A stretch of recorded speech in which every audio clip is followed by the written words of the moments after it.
أعوذ بالله من الشيطان الرجيم بسم الله الرحمن الرحيم رب اشرح لي صدري ويسر لي أمري واحلل عقدة من لساني يفقهوا قولي. Once again, warm welcome to all of you. Today we will be doing a study of Surah al-Kaafirun.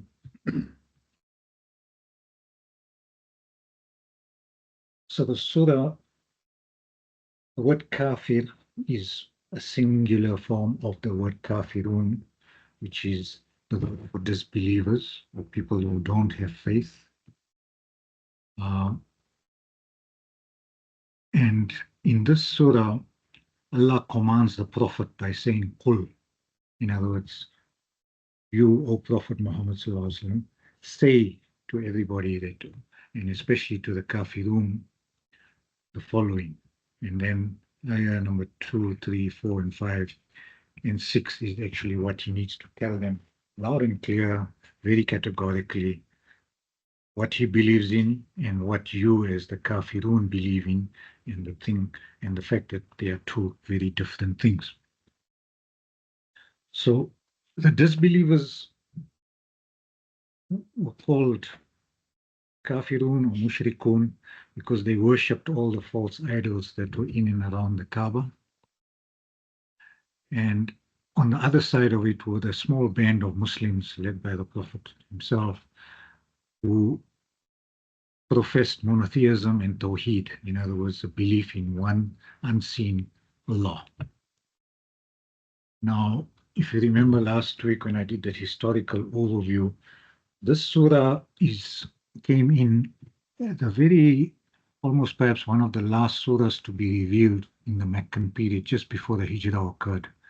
So it was like the Prophet ﷺ tried his very best to sort of preach and teach this message of Islam.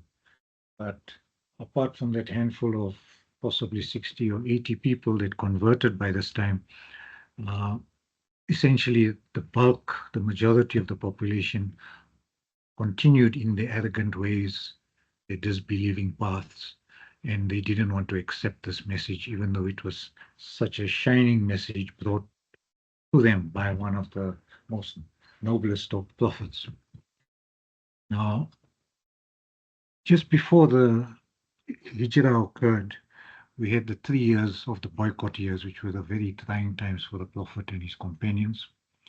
And before that, we mentioned the fact that they made 3 of those very, enticing offers to get the Muslims back onto the path of the Kafirun once again by offering the Prophet all the wealth in the world, the highest position of being a tribal leader of the time, and even giving him the most beautiful woman from all the tribes of Arabia to be his wife if he so desired, but he rejected all of that.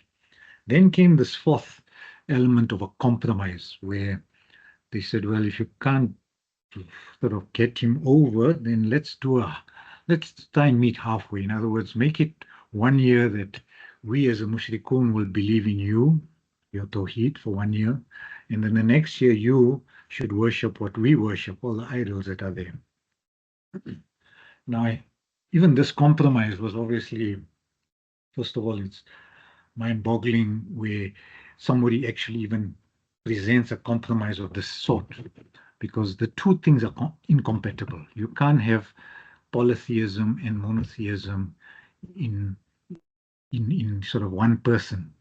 It's either you this or you that. There's no like middle course or halfway mark or a line where I can do it one day this way and one day the next day.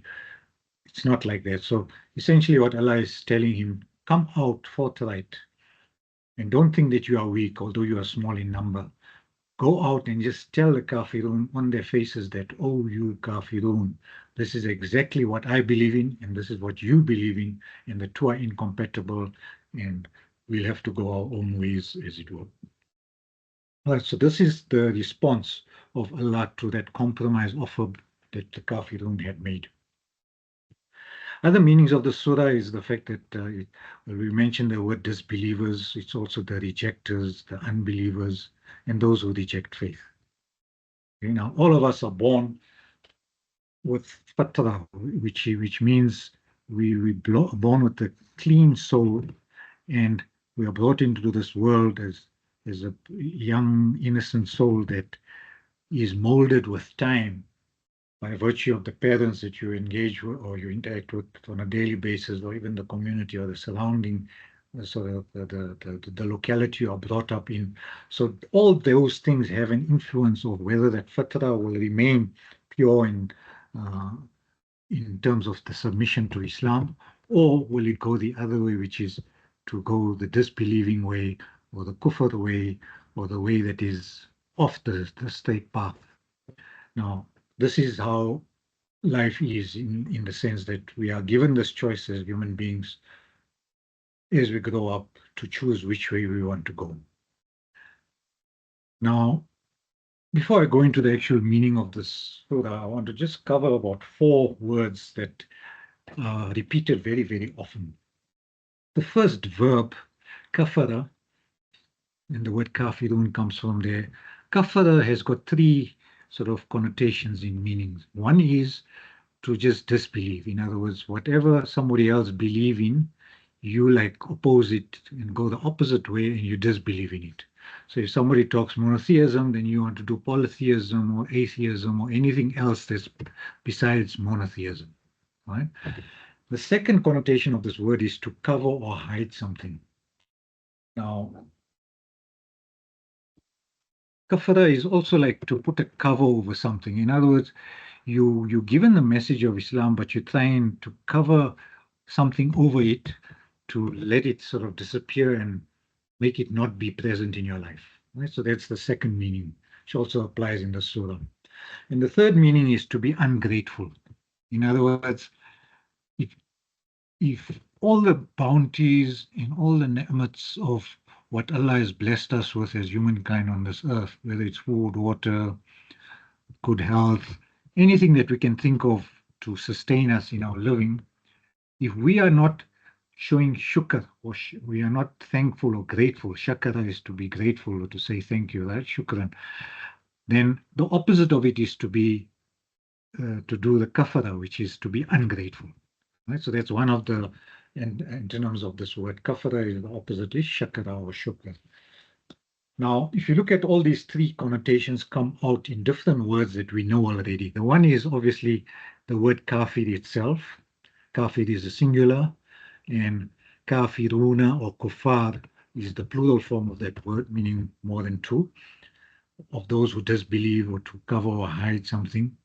Then you have other forms of this root verb of kafara, which is a form 2.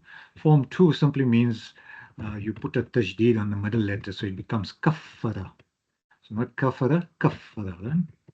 In that meaning, from kaffara, you get kafara.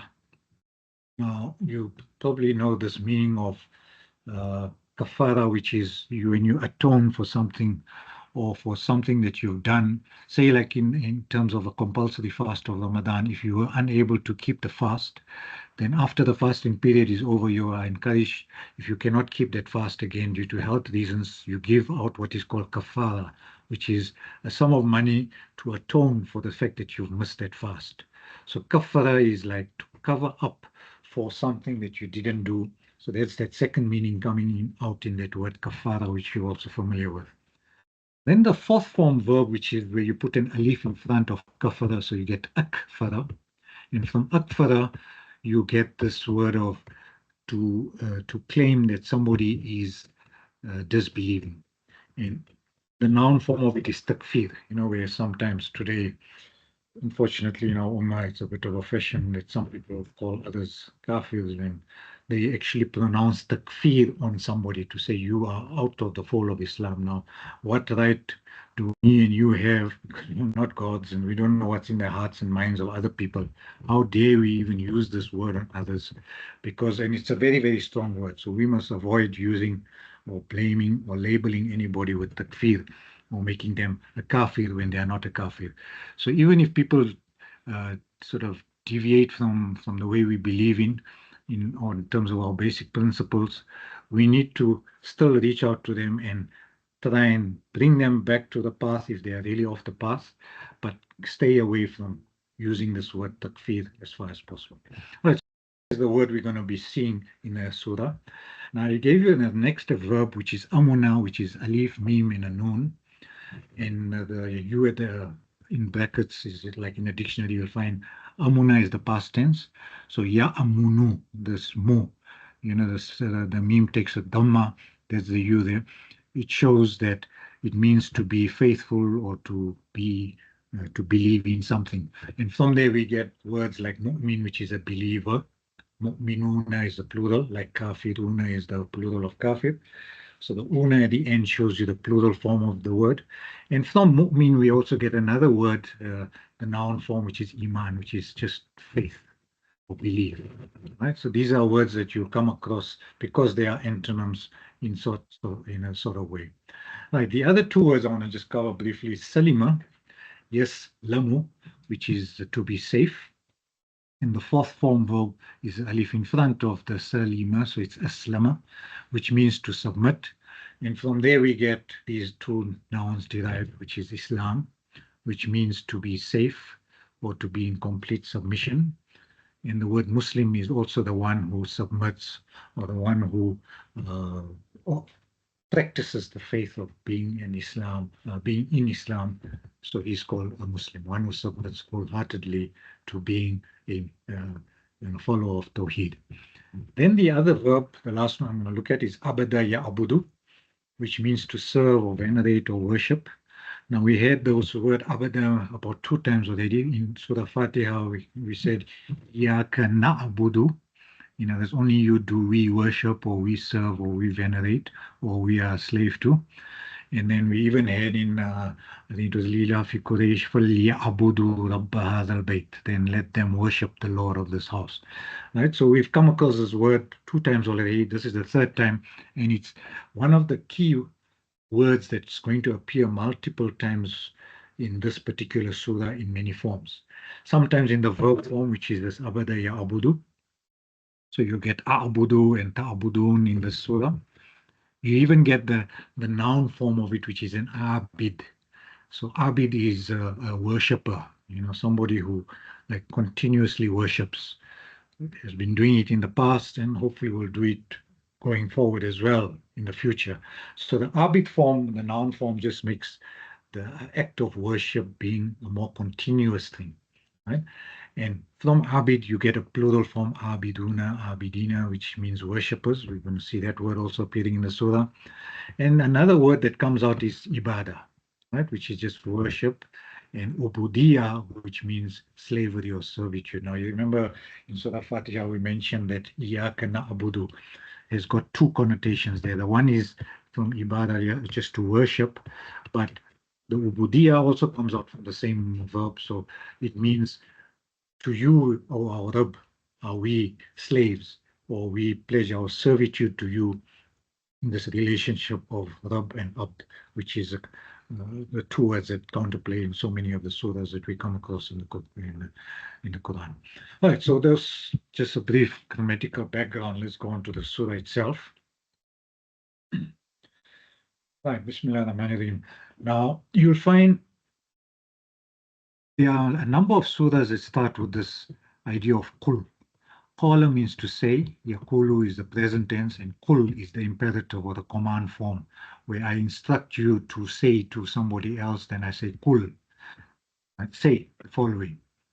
And then ya ayyuha is just a particle to say, oh, or all of you that I'm addressing, ya ayyuha. And you can just use ya, but sometimes I use ya ayyuha for further emphasis to say there's no doubt about it that I'm speaking to you, O Kafirun. Right? Now, this word Kafirun also wasn't in use, as it were, frequently in the time. And it's like for the first time, if we know the personality of the Prophet was a very soft-natured, humble person that got along with people. And he had a good relationship with everybody, even though some of them were sort of not believing what he believed in. But in terms of humanity, he still had a very good relationship. And now what Allah is saying is that you must go out there and very forcefully address these people who have disbelieved over the years. And if you look at, Alam Tara, which happened like 50 odd years before then, for half a century after that miracle where Allah saved the Kaaba from being demolished, you, the Quraysh, you still continued in your ways and you never changed. You never wanted to accept Islam. So you are like entrenched or embedded in this kufr mode, and therefore we can call you a kafirun because you've shown your mettle. You've been invited so many times and you continuously rejected. So now you are without doubt a kafir, and a group of you are called kafirun. Then we go on to the next ayah which says la. Now la means not, well, the negative of a verb, right? So if you put la a'budu means I do not worship. If I say la aktubu, I do not write. La akra'u, I do not read. So la is just a negative particle. This word abd we covered already, right? So that's the three roots, the three root letters, ain, ba, and a dal. And if you want to make it present tense, you bring an alif in front to make it I. Right? So I, the way you translate this is I, the alif is I, do not, and then the worship. Right? So that's how you get this phrase, I do not worship.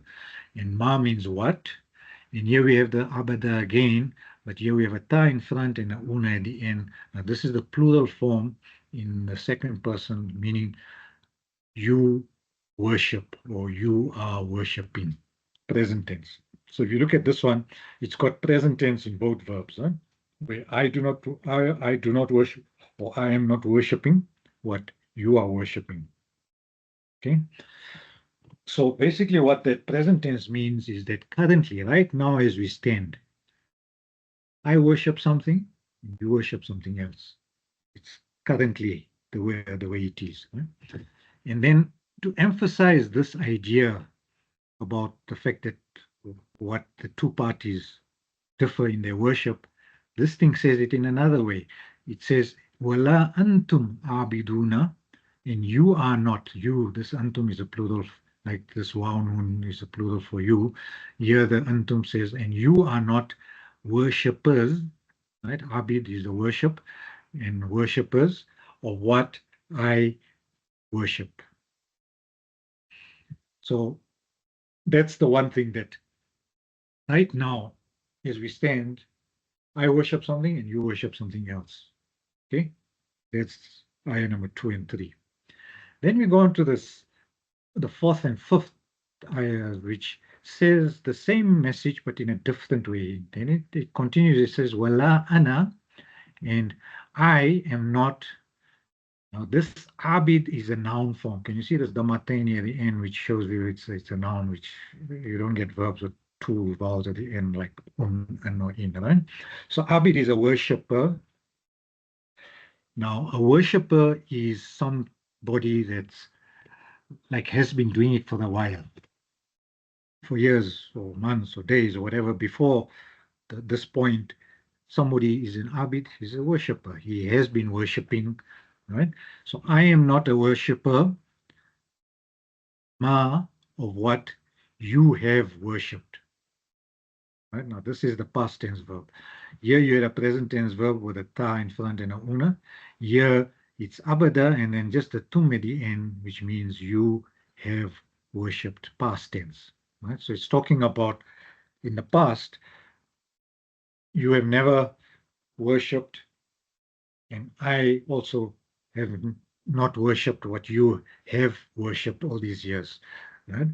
Then there's also sometimes the word abid is to sort of solidify the meaning also into the future. So it's not only about the past, but if you've come such a long way down and you still don't believe, then in all probability, even in your future, you will not believe.